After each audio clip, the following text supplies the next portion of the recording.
அடுத்தது தேவையான அளவு உப்பு போட்டுக்குங்க. தக்காளி ஆட் பண்ணிங்க.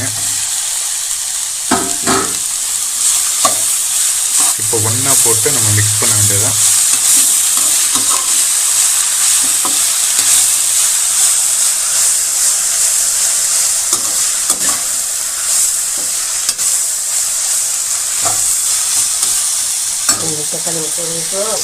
அடுத்தது மஞ்சள் தூள் ஒரு 1/4 ஸ்பூன் அளவுக்கு ஆட் பண்ணிங்க.